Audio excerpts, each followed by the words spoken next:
आज उत्तर प्रदेश की राजनीति में अगर किसी एक सवाल ने सबसे ज्यादा बेचैनी पैदा कर रखी है तो सवाल यही है कि क्या 2027 के विधानसभा चुनाव में भारतीय जनता पार्टी योगी आदित्यनाथ को एक बार फिर से मुख्यमंत्री का चेहरा बनाएगी या फिर पार्टी कोई नया राजनीतिक प्रयोग करने जा रही है। ये सवाल केवल सत्ता परिवर्तन या चेहरे बदलने का नहीं है, बल्कि ये सवाल भाजपा की रणनीति, उसके संगठनात्मक संतुलन और आने वाले दशक की राजनीति से जुड़ा हुआ है। क्योंकि उत्तर प्रदेश सिर्फ एक राज्य नहीं, बल्कि वही राज्य है जो दिल्ली की सत्ता की दिशा तय करता है।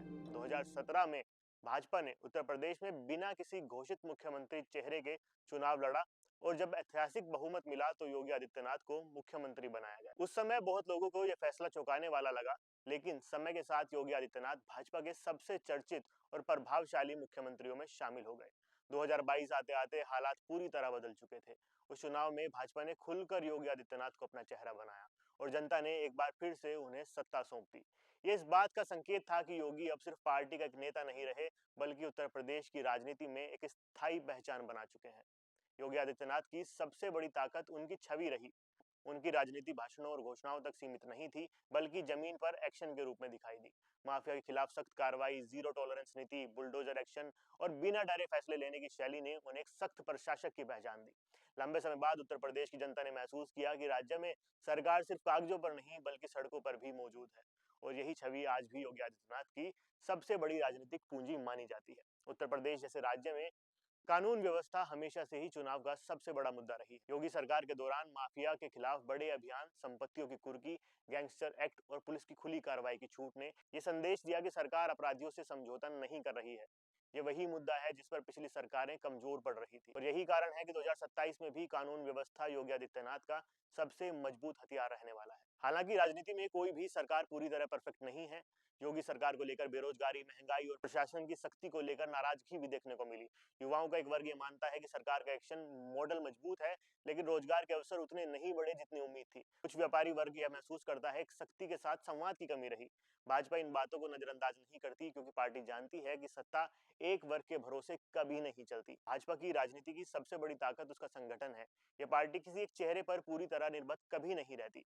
हर चुनाव से पहले जमीनी रिपोर्ट, कार्यकर्ताओं का फीडबैक, जातीय और क्षेत्रीय समीकरण, आरएसएस का इनपुट और चुनावी गणित गहराई से देखा जाता है। और यहीं से एक ऐसा मुद्दा सामने आता है जिस पर सार्वजनिक रूप से कोई खुलकर बात नहीं करता, लेकिन दिल्ली से लखनऊ तक राजनीतिक गलियारों में जिसकी लगातार चर्चा होती रहती है, वो है योगी आदित्यनाथ और अमित शाह के बीच सत्ता का संतुलन। सीधे शब्दों में कहें तो यह कोई व्यक्तिगत दुश्मनी नहीं है, लेकिन सत्ता और नियंत्रण को लेकर मतभेद की चर्चाएं जरूर रही हैं। भाजपा की परंपरा रही है कि सत्ता का केंद्रीय नियंत्रण दिल्ली में रहे। अमित शाह की राजनीति माइक्रो मैनेजमेंट, संगठन पर मजबूत पकड़ और हर निर्णय में केंद्रीय हस्तक्षेप की रही है, जबकि योगी आदित्यनाथ की कार्यशैली तेज फैसलों, कम सलाह और प्रशासन पर सीधी पकड़ की रही है।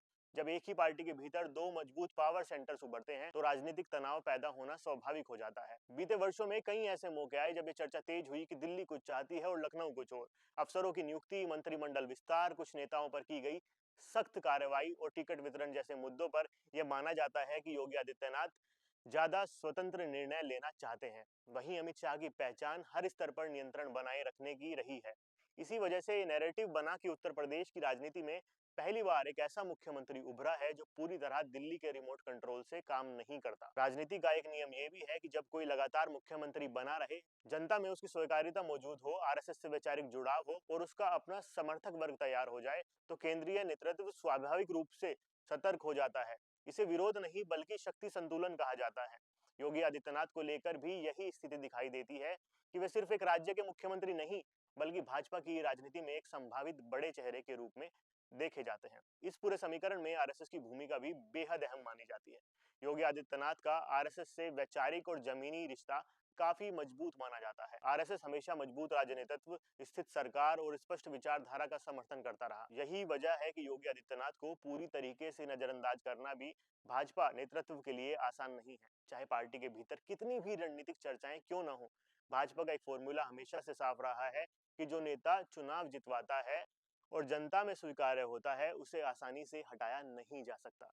यही कारण है कि तमाम अंदरूनी चर्चाओं, शक्ति संतुलनों और रणनीतिक समीकरणों के बावजूद योगी आदित्यनाथ आज भी भाजपा के सबसे मजबूत चेहरों में गिने जाते हैं। हालांकि ये भी सच है कि पार्टी उन्हें पूरी तरह खुली छूट नहीं देती और संगठनात्मक नियंत्रण बनाए रखने की कोशिश करती है। सैद्धांतिक रूप से भाजपा नया चेहरा ला सकती है, लेकिन उत्तर प्रदेश जैसे बड़े और जटिल राज्य में एक बहुत बड़ा जोखिम होगा। जातीय समीकरण, धार्मिक संतुलन, क्षेत्रीय असंतुलन और सैकड़ों विधानसभा सीटों का गणित किसी नए चेहरे के साथ साधना आसान नहीं होता। भाजपा जोखिम लेती है, लेकिन तब जब परिस्थितियां उसे मजबूर करती हैं, और फिलहाल ऐसी कोई मजबूरी साफ दिखाई नहीं देती। राजनीतिक संकेत यही बताते हैं कि 2027 के विधानसभा चुनाव में योगी आदित्यनाथ भाजपा का चेहरा होंगे, लेकिन कुछ शर्तों के साथ। जन समर्थन बना रहना चाहिए, संगठन से टकराव खुलकर सामने नहीं आना चाहिए, और 2024 के बाद उनकी लोकप्रियता में कोई बड़ी गिरावट नहीं आनी चाहिए। अगर ये तीनों बात संतुलन में रहती हैं, तो योगी आदित्यनाथ का चेहरा बनना लगभग तय माना जा सकता है। अंत में ये समझना जरूरी है कि राजनीति में कोई भी नेता अपराजय नहीं होता।